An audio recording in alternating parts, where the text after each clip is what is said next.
The grainy, grayish footage from the overhead CCTV camera shows a world painted in shades of industrial monotony. The low, persistent hum of the machinery is a sound you can almost feel through the screen, a constant vibration in your teeth. It's the heartbeat of this place, a packaging factory where movement is choreographed by efficiency. Men and women in worn blue uniforms move like cogs in an endless production line. And then, in the bottom right corner of the frame, the choreography breaks. Marcos, a worker of average height and strong build, carries a box of plastic components. His steps are normal, measured. But suddenly his left foot seems to encounter an invisible oil slick, or perhaps a loose object. His leg slips forward with brutally sudden speed. His body twists, his arms fly to his sides in a futile instinct for balance, and the box is catapulted away.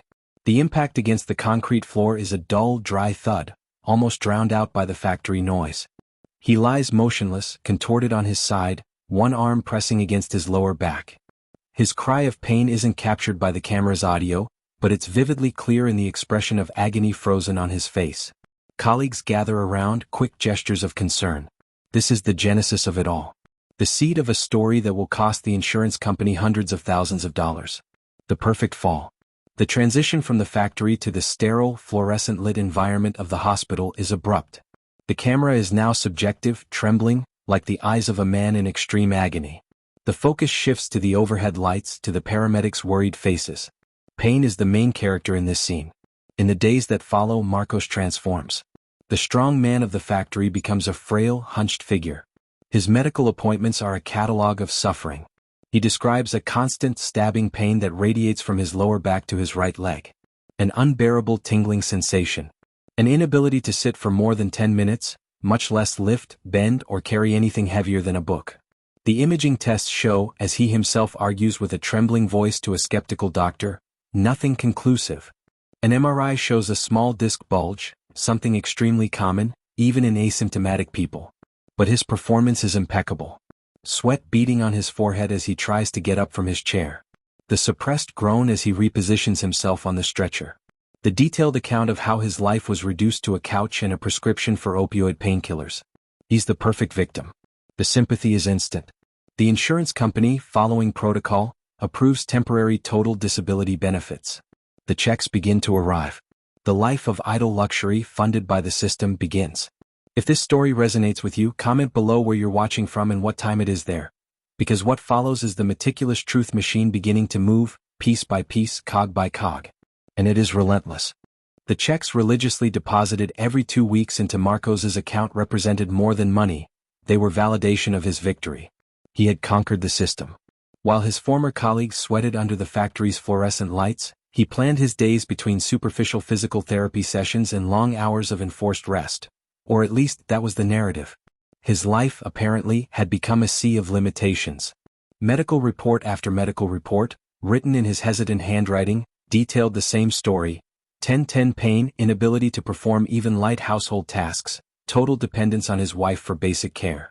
He was the embodiment of workplace tragedy, a man reduced to a shadow simply by showing up for work that fateful day. The insurance company initially saw no reason to doubt it. The incident was reported, witnesses corroborated the fall, and the initial medical reports, though inconclusive, pointed to possible trauma. Marcos wasn't just the claimant, he was a good complainant. His performance was consistent, meticulous, and projected an aura of authenticity that disarmed initial suspicion. He had studied the symptoms, internalized the role of the chronically injured person, and played it with a conviction that bordered on method. Compassion was his most effective weapon, and he wielded it masterfully, ensuring that every interaction, with doctors, with the insurance adjuster, with his former bosses, reinforced the image of the irreproachable victim. Meanwhile, in the impersonal offices of the insurance company, a silent, bureaucratic process was unfolding. It was a ritual as old as the concept of insurance itself. The machine began to move with the cold efficiency of an algorithm. It all began with the digital paper trail. A claims adjuster named Sarah received Marcos's heavy briefcase. Her job wasn't to judge, it was to connect the dots. She opened countless tabs on her computer. On one side, the accident report form completed by the plant supervisor on the day of the incident, describing the fall onto apparently lubricated floor. On the other, the initial emergency room records mentioning low back pain and blunt force trauma, but also noting extensive hip movement during triage inconsistent with the complaint. A small note easily overlooked. She cross-referenced the data. The description of the box Marcos was carrying, approximately 15 kilograms, with the physical demands of his position as described in the company manual. A match. She entered all her doctor's appointments into a digital timeline. Dates, names of professionals, preliminary diagnoses, prescriptions. Everything seemed to align to tell a coherent story of disability. But it was a story constructed solely on paper. He provided. Sarah, however, was paid to be meticulous, not cynical. She filed the case as ongoing, awaiting medical development. The system was convinced. For now, Marcos's facade remained intact, a well-built house of cards, waiting for a single breeze to reveal its fragility. The breeze that would threaten Marcos's house of cards didn't come from a medical report or a bureaucratic inconsistency. It came from a much more human place, quiet discontent. As Marcos settled into his new life of paid disability, an unease began to grow among those who knew him best. Colleagues who had initially offered support began whispering in the factory hallways. They were stray comments, disconnected observations that, taken alone, meant nothing. "It's funny, isn't it? He was complaining so much about his back even before the fall." Or, "I saw his wife at the market. She said he was on sick leave, but yesterday I passed their street and heard the sound of a drill." These fragments of gossip floated in the air, but they had nowhere to go. Until one of them found a recipient. The crack in the facade appeared in the form of an email sent to the insurance company's generic fraud reporting inbox. It was short, anonymous, and written in informal, almost colloquial Portuguese. The message contained no dramatic accusations, but it was precisely its simplicity that made it so powerful. It said something like, "Just to let you know that Marcos from the packaging isn't as sick as he says. A friend told me he saw him carrying a bag of cement in his backyard over the weekend. I don't think it's fair that we're killing ourselves here and he gets paid for doing nothing." For analyst Sarah, it wasn't evidence. It was a thread. A loose thread in the seamless fabric of Marcos's narrative. In a typical case, an anonymous email could easily be dismissed as jealousy or a neighborly dispute. But Sarah remembered the small note in the hospital chart, inconsistent movement. The seed of doubt, already planted, now found some water. She couldn't ignore it. Protocol demanded she escalate. The investigation, which until then had been a mere archiving exercise, gained new status. An experienced insurance investigator, a man named Roberto, was assigned to the case. His job was no longer just to cross-reference papers. It was to seek the truth that lay between the lines of those papers. He reread everything, digital paper trail with fresh eyes, looking not for consistency but for loopholes. He noticed that all the descriptions of total incapacity came from Marcos or from doctors who relied solely on Marcos's account. There was not a single independent observation to corroborate the extreme level of incapacity he claimed. The anonymous complaint, however weak, had done what was needed. It transformed Marcos from a simple complainant into a suspect. The case was officially reclassified from ongoing claim to investigation of possible fraud. The game had changed. Marcos, at home, confident in his performance, had no idea that the tables had turned against him. The silent witnesses were about to enter the scene, and they would not forgive.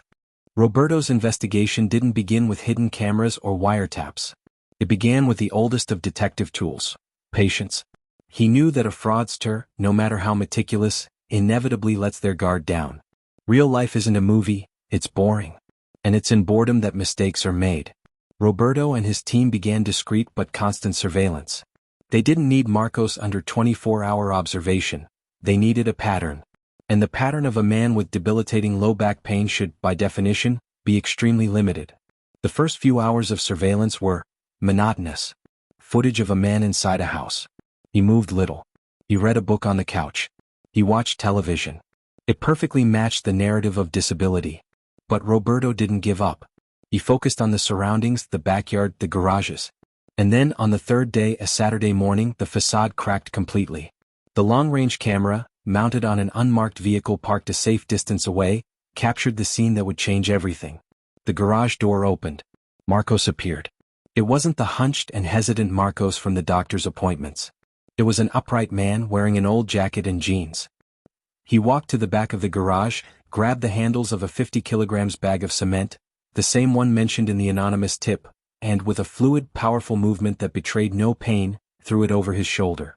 The air inside the surveillance van was still. Roberto watched impassively, but every movement was a nail in the coffin of Marcos's claim. He carried the bag 10 meters to a corner of the yard where an amateur landscaping project was underway. He didn't drag the weight. He didn't stagger.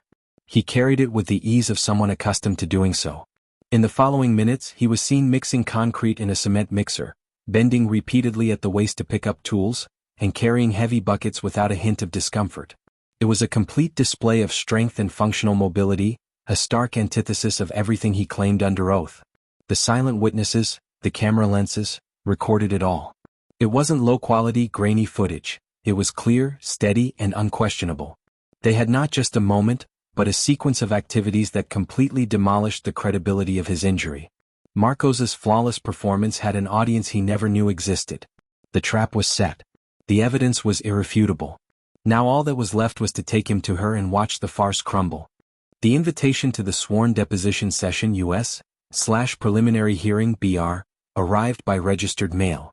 To Marcos it seemed like just another bureaucratic process, a tedious but necessary step to keep the benefits flowing. He mentally rehearsed his role, the soft voice, the restrained gestures, the expression of resigned pain as he stood or sat down.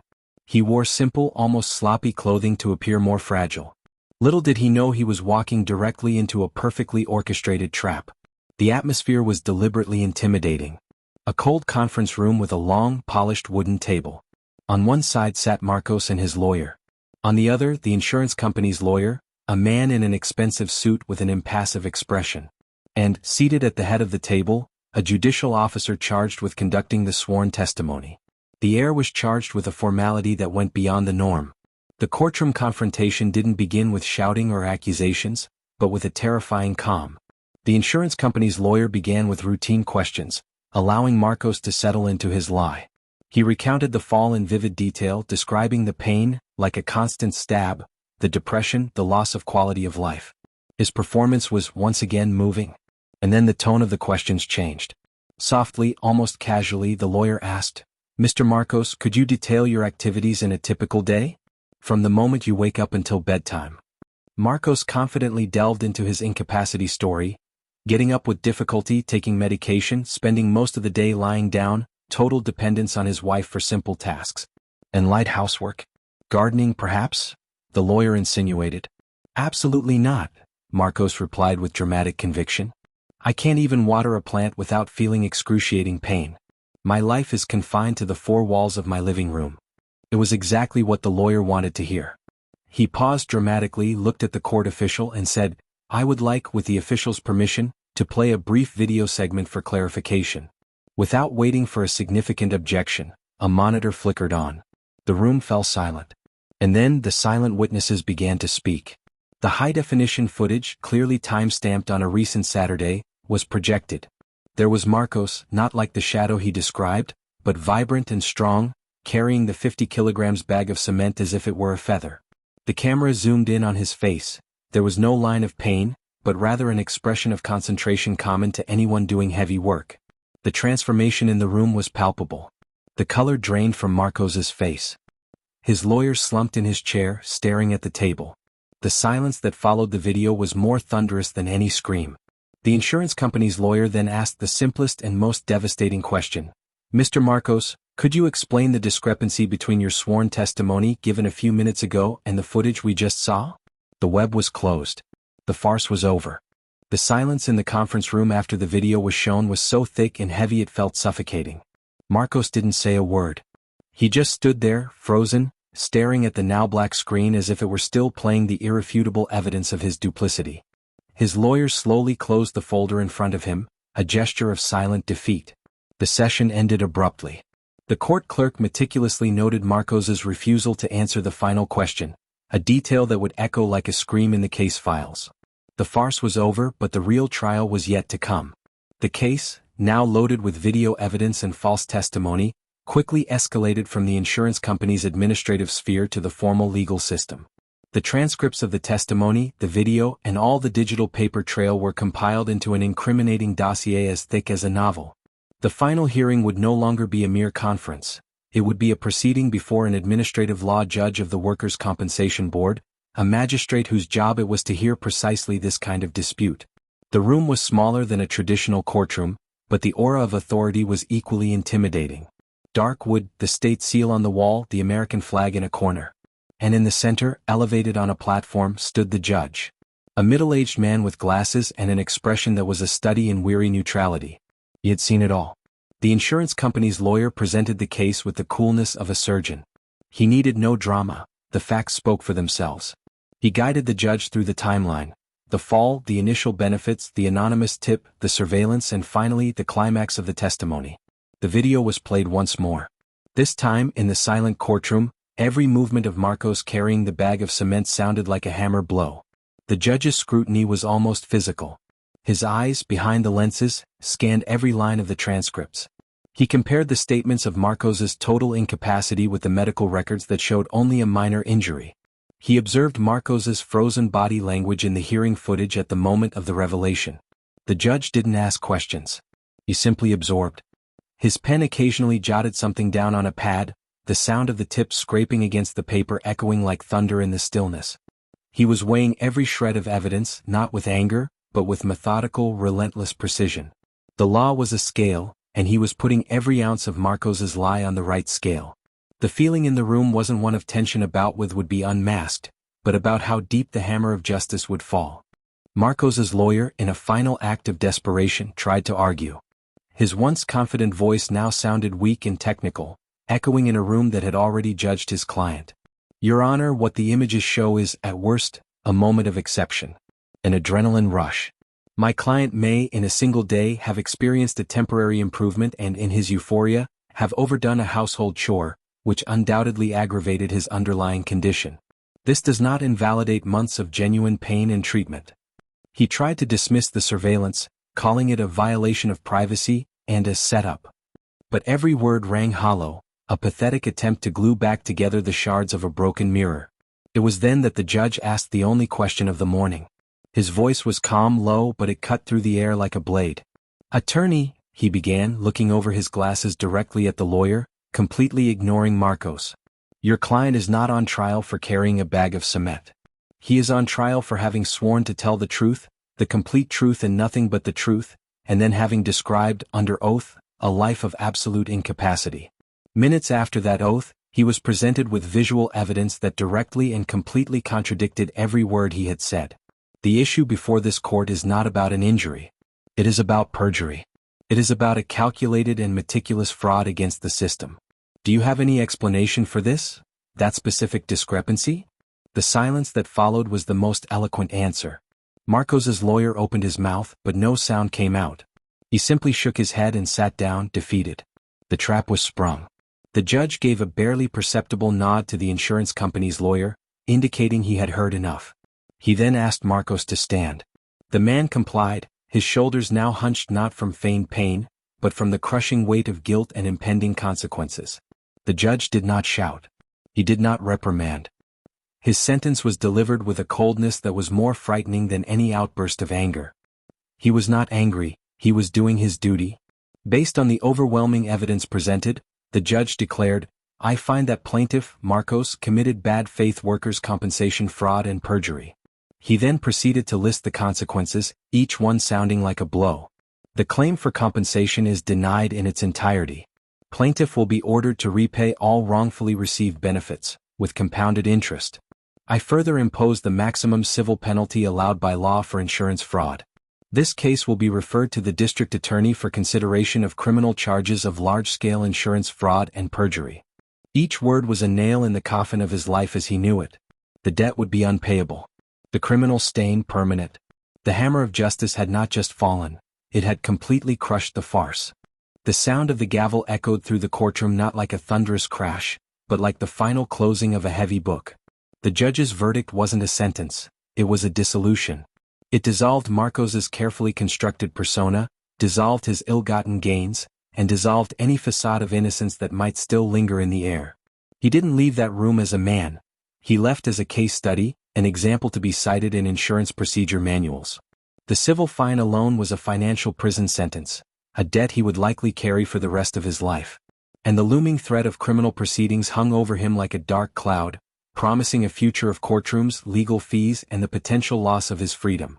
The real downfall didn't happen in the factory that day, it happened years later in that silent room, when the weight of his own lies finally came crashing down on him. The true emotional twist of this story is not the fraud itself, but the complete and utter humiliation that follows being unmasked by an impartial authority. It is poetic justice to have your boldest lie, the claim of total incapacity, destroyed by the public display of your total capacity. The judge in this narrative is more than an enforcer of the law. He is the restorer of order. He ensures that the system, sometimes slow and bureaucratic, still has sharp teeth. He ensures that compassion, a precious resource meant for those truly in need, is not stolen by those who exploit it with greed and selfishness. The sense of justice comes not just from punishment, but from the restoration of balance. Every dollar returned is a resource that can help a legitimate worker.